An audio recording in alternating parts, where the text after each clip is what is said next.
नमस्कार, मैं हूं अनुराग चड्ढा। इनसाइड विद अनुराग में आपका स्वागत है। दोस्तों, बेटी बचाओ बेटी पढ़ाओ का एक अपडेट आ गया है। मार्केट में इस नारे का एक नया वर्जन लॉन्च हुआ है। बेटी बचाओ और हाथ में कट्टा थमाओ। और इस नारे को लॉन्च किया है ठाकुरों ने। दरअसल ग्रेटर नोएडा के निक्की हत्याकांड, जिसमें दहेज के लालची भेड़ियों ने निक्की को जिंदा जला दिया था, उसके बाद से ही पूरे देश में एक आक्रोश, एक पीड़ा है और एक बाप के मन में अपनी बेटी की सुरक्षा को लेकर एक डर भी है।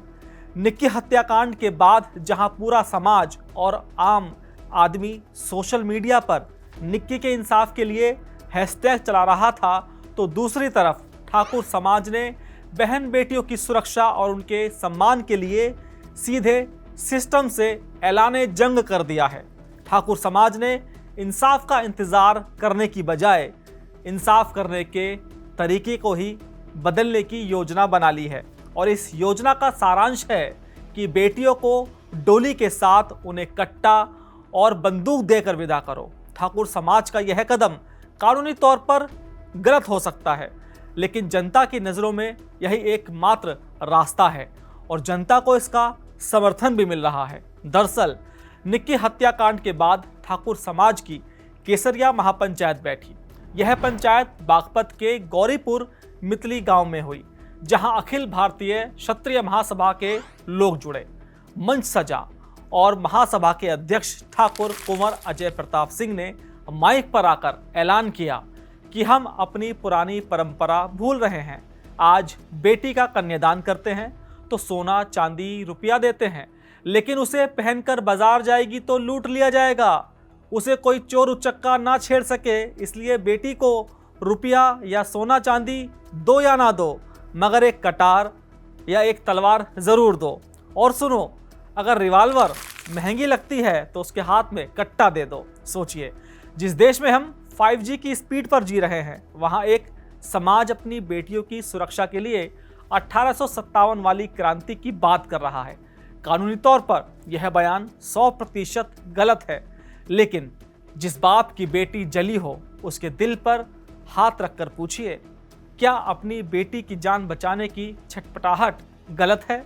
यह बयान हताशा की उस खाई से निकला है जहां इंसाफ का लंबा इंतजार मौत के खौफ से ज़्यादा डरावना लगने लगता है। ठाकुर समाज की चिंता स्वाभाविक है। जब खाकी पर भरोसा दरकने लगे तो क्षत्रिय का खून खौलेगा ही। यह संदेश है कि बेटी अबला नहीं, वो दुर्गा का रूप है और ज़रूरत पड़ी तो वो चंडी भी बनेगी। जब किसी दरिंदे को पता होगा कि लड़की के पर्स में लिपस्टिक के साथ एक लोडेड पिस्टल भी है, तो यकीनन उसकी रूह कांपेगी। लेकिन सवाल वही है, क्या इसका समर्थन वाकई कट्टा और तलवार है? हर सिक्के के दो पहलू होते हैं। एक तस्वीर वो है जहां निक्की जैसी बेटियां दहेज की आग में जला दी जाती हैं, तो एक दूसरी धुंधली ही सही तस्वीर वो भी है जहां कानूनों का दुरुपयोग होता है, जहां झूठे केसों में मर्दों की जिंदगियां तबाह हो जाती हैं। चलिए एक पल को मान भी लेते हैं कि बेटियों के हाथ में हथियार देना गलत है। यह अराजकता को जन्म देगा। इससे घरेलू हिंसा और बढ़ेगी। झूठे केसों में मर्दों को फंसाने की घटनाएं और भयावह रूप ले सकती हैं। ये सब बातें अपनी जगह बिल्कुल सही हैं, लेकिन तो फिर क्या करें? क्या हम अपनी बेटियों को दहेज के दरिंदों के सामने जलने के लिए छोड़ दें? क्या वो पुलिस के चक्कर काटते काटते कोर्ट और तारीखों पर तारीख भुगतते भुगतते दम तोड़ दें? क्या इंसाफ फाइलों के ढेर में तब मिले जब बेटी की राख भी ठंडी हो चुकी हो? नहीं, समाधान ये भी नहीं है। यह एक ऐसी दुविधा है जहां एक तरफ कुआं है तो दूसरी तरफ खाई है। एक रास्ता है हथियार उठाने का, जो हमें जंगल राज की तरफ ज़रूर ले जाता है, और दूसरा रास्ता है चुपचाप कानून का इंतज़ार करने का, जो अक्सर इतना लंबा होता है कि इंसाफ अपना मतलब ही खो देता है। क्षत्रिय समाज का गुस्सा इसलिए जायज़ लगता है क्योंकि वो इस अंतहीन इंतज़ार को खारिज कर रहे हैं। जब एक रास्ता अराजकता की ओर जाता है और दूसरा रास्ता अंतहीन इंतज़ार की तरफ, तो हमें एक नया रास्ता बनाना पड़ता है।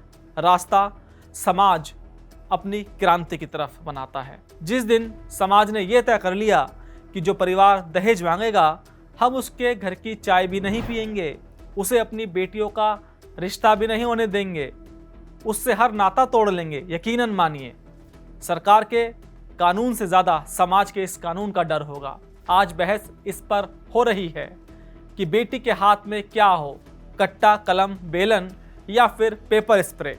लेकिन मेरे हिसाब से असली बहस होनी चाहिए कि बेटे के दिमाग में क्या है। हम बेटियों को आत्मरक्षा सिखाएं, ये ज़रूरी है, लेकिन उससे भी ज़्यादा ज़रूरी है कि बेटों को सम्मान करना सिखाना। हमें बेटियों को कट्टा पकड़ाने से पहले अपने बेटों को भी वो संस्कार देने होंगे कि वो किसी की बेटी का सम्मान करे और उसे सम्मान ना समझे। औरत कोई वस्तु या किसी की जागीर नहीं है। सवाल अब ये नहीं रहा कि बेटी के हाथ में कट्टा हो या कलम।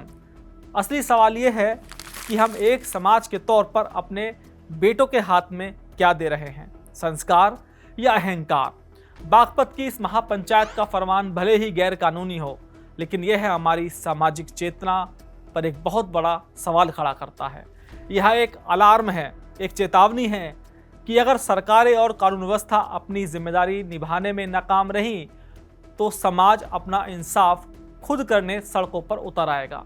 यह फरमान गलत हो सकता है, लेकिन इसके पीछे का दर्द और गुस्सा 100% असली है। इसलिए यह गुस्सा और बढ़े उससे पहले ही समाज और साथ ही साथ कानून को और सख्त होना पड़ेगा।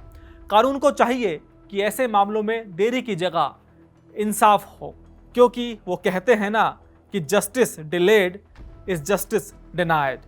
क्या बेटियों को कट्टा और तलवारें देकर विदा करना सही है, या कानून को और सख्त होने की ज़रूरत है, या समाज को खुद को बदलने की ज़रूरत है, या इन तीनों में ही बदलाव की ज़रूरत है? आप अपनी राय कमेंट बॉक्स में ज़रूर दोस्तों लिखकर बताइएगा। साथ ही साथ मेरे चैनल को सब्सक्राइब करना ना भूलिएगा। तो दोस्तों फिर आपसे मुलाकात होगी किसी दूसरी खबर के साथ। तब तक के लिए दीजिए मुझे इजाज़त। नमस्कार।